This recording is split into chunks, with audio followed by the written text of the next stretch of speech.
Bonjour, dans cette vidéo on va voir comment faire la conversion de la base décimale vers la base hexadécimale. Puis on va faire l'inverse de la base hexadécimale vers la base décimale.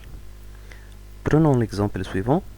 165 dans la base 10 égale à quoi dans la base 16? Pour cela, on va utiliser la règle de division successive et on va diviser le nombre par 16.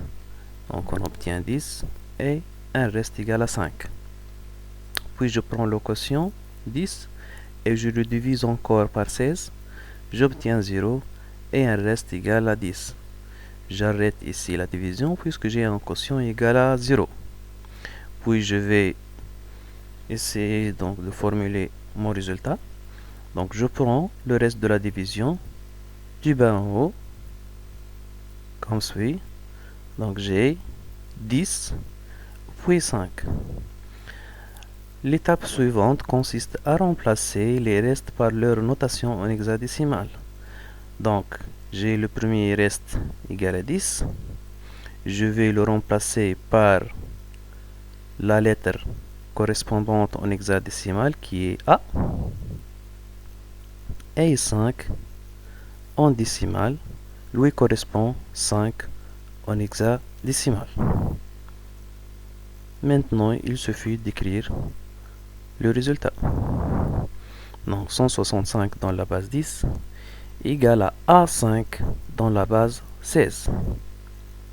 On va essayer maintenant de vérifier notre résultat et on va faire l'opération inverse, donc la conversion de A5 de la base 16 vers la base décimale.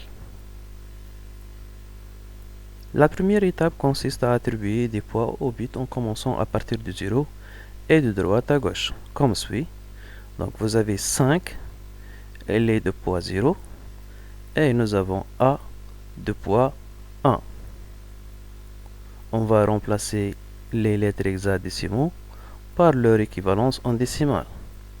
Donc 5 lui correspond 5 en hexadécimale, mais A, comme nous avons vu, lui correspond 10 en décimale. Maintenant, je vais écrire ma formule. Donc, A5 dans la base 16 égale à 10 fois 16 au puissance 1 ou au puissance le poids, plus 5 fois 16 puissance 0. 0, c'est le poids de 5. Je vais calculer. Donc j'obtiens 10 fois 16 plus 5 fois 1 égale à 160 plus 5. Et enfin, nous avons A5 dans la base 16 égale à 165 dans la base 10. Et comme ça, nous avons vérifié notre résultat dans les deux sens. Merci pour votre attention.